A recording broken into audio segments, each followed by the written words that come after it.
What's up guys, welcome to another Hazbin Hotel video. Today we will be going over episode 5 and 6. Hazbin Hotel has a problem, and that problem being its fast pacing. Remember when I mentioned that the next 4 episodes will cover Charlie's daddy issues, Vaggie being an angel, and an upcoming war? Well, we get flooded with information for them in only 2 episodes. Which kinda ruined the build up to what could have been a great storytelling. Personally speaking, Charlie's daddy issues were not handled properly. I've always been interested in how shows would handle characters with daddy issues, as for someone who went and arguably still has them but uses them for comedic material. Even if you say sure, Charlie solved it off screen, it clearly shows that she still has these problems when she was trying to call her father for help. I've always been interested in how they would resolve it and how it would change the character. Unfortunately, the delivery was more or less bloody rare, to say the least. Episode 5 finally debuts the King of Hell himself and Charlie's father, Lucifer. Charlie calls him for a favor since there's only a couple of months left before the next extermination. He is a wacky, goofy, playful, imaginative, and somehow in some ways a sad divorcee who didn't want anything to do with Charlie after Lilith split with him, so I don't really get why he is so opted to try and be a father now. Lucifer and Alistair sings a duet about who can be a better parental figure for Charlie. While, don't get me wrong, it's another banger song, they both miss the shot, only comparing and contrasting what they can do and have done for her. Lucifer simply flexing what he can do for her because he's the big boss of hell. Alistair seemingly showing that he cares and stating everything that he has done to help her, but in the end of the day, everything he has done was for his own entertainment. I say they missed the shot because yes, they're showing off what they can and have done for her, but at the same time, none of what they've stated has anything to do with her dreams. The song was amazing until Mimsy kinda ruined it for me. She's a friend of Alistair even before they went to hell. She's not outright annoying, she's just a right hint of annoying, but she ruined the song for me, I'm sorry. It's not out of nowhere too. Alistair seems to have it up for Lucifer even before he got to the hotel. Like, this dude got the radio demon acting petty, saying shit like, Fuck you. Husk does mention that Alistair have been gone for a long time and things have changed, also mentioning that for someone who's also on a leash, he sure does talk big. Which brings us to our theory corner. I'll make this as simple as I can, so hear me out. People theorize that what Husk meant by on the leash was that Alistair also sold his soul to someone, presumably Lilith, since they both disappeared out of nowhere 7 years ago, which I'd say is highly unlikely. If Alistair did sell his soul to Lilith, what would his motivation be? Based on his reputation before he vanished, he was already a force to be reckoned with, taking out overlords with even bigger names while broadcasting it. Unless he sold his soul to Lilith when he got to hell to gain the power. But what would Lilith gain from this, when she herself is a powerful demon with the ultimate goal of sharing the magical free will to humanity? She could have had Alistair exterminate the overlords who stood against her dreams, but again, she's a powerful being herself, so why not just do it herself instead of relying on a random sinner?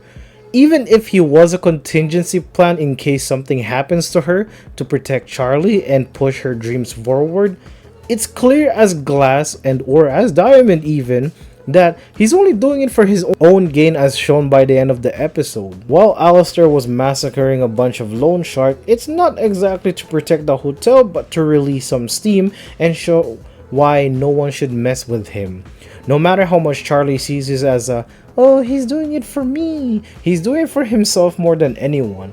It's weird though that he shoot off Mimsy, even if it's to cover Lilith's rep. It doesn't make sense to me why she'd want them to be heard publicly.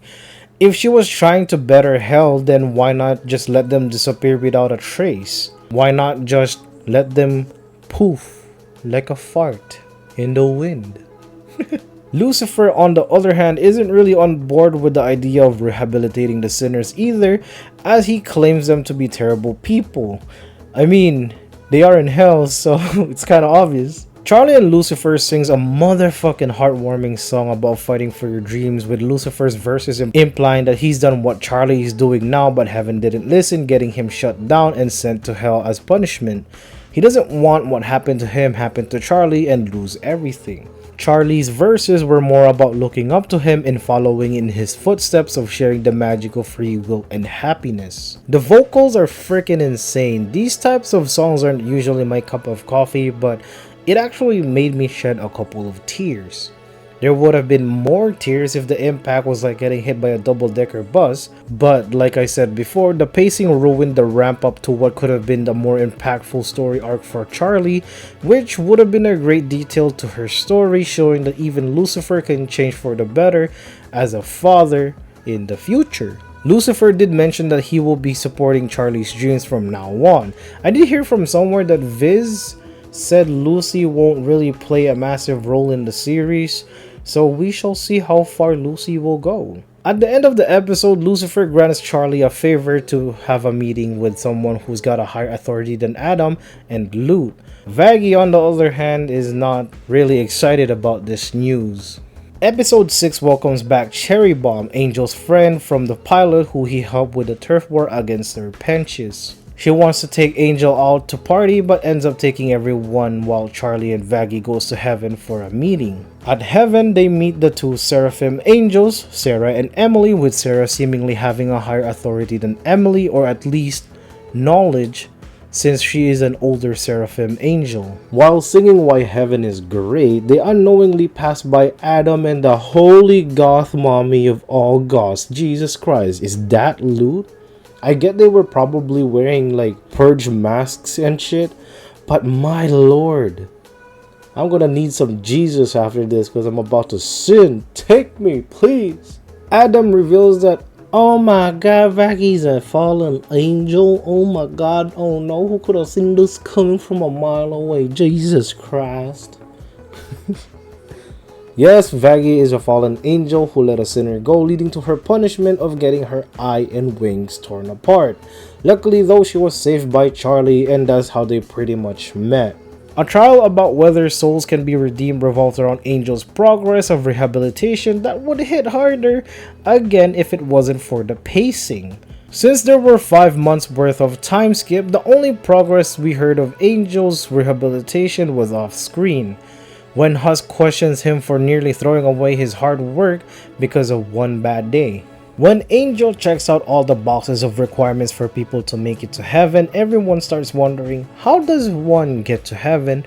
Which makes it seem like Sarah was hiding something about how one actually gets to heaven, immediately dismissing the discussion. But Emily, one of my new favorite characters by the way, retaliates by singing about why redemption can't be an option for people to have a chance to be in heaven. Loot and Adam butts in, revealing that they can't wait a month for the next extermination, which was something that was supposed to be a secret from everyone in heaven but Sarah, a fact that not even Emily knows about. Adam also reveals that Vaggie is a fallen angel, something that for sure surprised me. I'm not surprised that Vaggie is a fallen angel. That's something that pretty much everyone has speculated and now it's been confirmed, but I'm surprised that Charlie doesn't know. Like, Vaggie and Charlie sleeps on the same bed as shown from the 5th episode, and while her wounds from getting her wings ripped off have probably healed by then, wouldn't Charlie still have seen them? I mean, come on, you can't be telling me that they've been dating all this time without dancing with no pants. They met when Vaggie still had her short hair, seemingly right after her banishment, and in the current story, her hair is almost knee height, which means a good chunk of time have passed by. I get that they're probably not the type of couple to be into that, but it's still not impossible that they haven't either. It just kind of blows my mind how she haven't found out all this time. I think they'll be fine though. I have strong evidence that they'll work it out and still be together, or at least be great friends. Even after proving that a soul can change, Sarah still claims that there's no evidence shown that one can be redeemed, making her look more suspicious. She talks about not wanting Emily to end up like Lucifer, implying that there are higher beings above her that constantly watches them. The episode ends with Charlie and Vaggie being sent back to hell, waiting for the hotel's impending doom. I have a lot of speculations, and I believe I have strong evidence to prove most of them. Or some of them. Alright, let's start with the speculations. Emily getting banished to hell. This speculation comes from what Sarah said. She doesn't want what happened to Lucifer happen to Emily. It seems like this line will foreshadow what will happen to her, and we will get to see who are the top dogs of heaven, even higher than Sarah. If that does happen, will there be more angels banished to hell, since there was a discourse when they found out about the extermination? If they do get banished, will Lucifer be their guide to show redemption for his character under the request of Charlie? Lucifer was not only a regular angel, by the way. Just like Emily and Sarah, he was a former seraphim before his banishment, as shown in episode 5 when he has 6 wings. Will he finally step up as the leader of the fallen angels? Who knows? One thing I know though, I do love Emily. She's like heaven's version of Charlie. Another speculation is Adam and Luke kicking the bucket or getting stuck in hell with the hotel members to redeem themselves. Now that I think about it though, this one seems more highly unlikely than the first one. Oh wells. This speculation comes from the fact that the hotel will get raided during the extermination, as shown from some of the scenes in the trailer. Charlie and Vaggie seemingly rebuilding the hotel. Will the extermination fail or be stopped by a higher being, and as divine punishment, they will have to be stuck in hell until they've redeemed themselves? I mean, come on, I get that loot is probably a creation of Adam, but does Adam really deserve to be in heaven when he acts like a petty child? Alistair selling his soul to Lilith. Like I said, my probability for this is 80-20, with 80 leaning towards unlikely. I just don't see Lilith benefiting from this deal at all. Even after their disappearance 7 years ago, if Alistair was to protect Charlie and help vision her dreams, why now? Why choose now to come back, and why would Husk even know about it?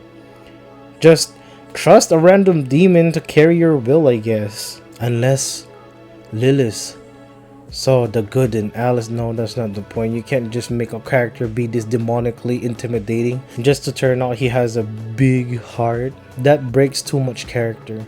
Charlie and Vaggie and Emily. Charlie and Vaggie will be fine. The worst case scenario is that they stay friends with Emily if she ever gets sent to hell.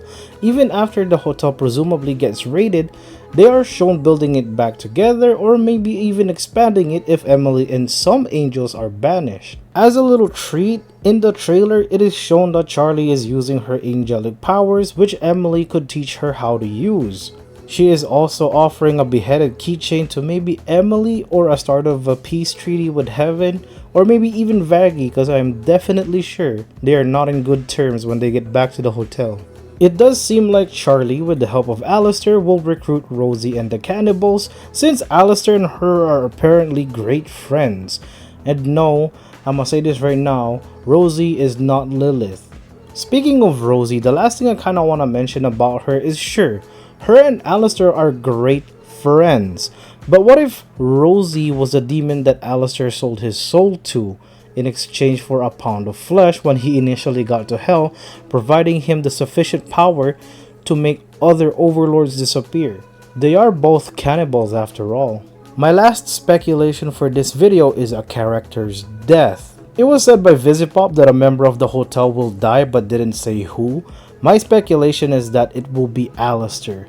Now hear me out. The theory that Angel Dust will die seems to be too obvious, so I don't think that's the case. If the theory that Alistair and Lilith are connected together and are planning to build an army to fight heaven, I believe it will be the moment that Alistair will get killed. In the trailer, we see Charlie crying in front of Angel's room, making it seem like he's the one who bit the dust, but she could also be crying because of the promise of rehabilitation that will never come to be. Plus, you're not seriously planning to throw away a character right after their development happens. Thank you for watching. Comment down below what do you think will happen in the last 2 episodes of the series. Please subscribe and like the video to support my channel. I have decided that I want to make it to 500 subs, so the road to 500 now starts. Peace.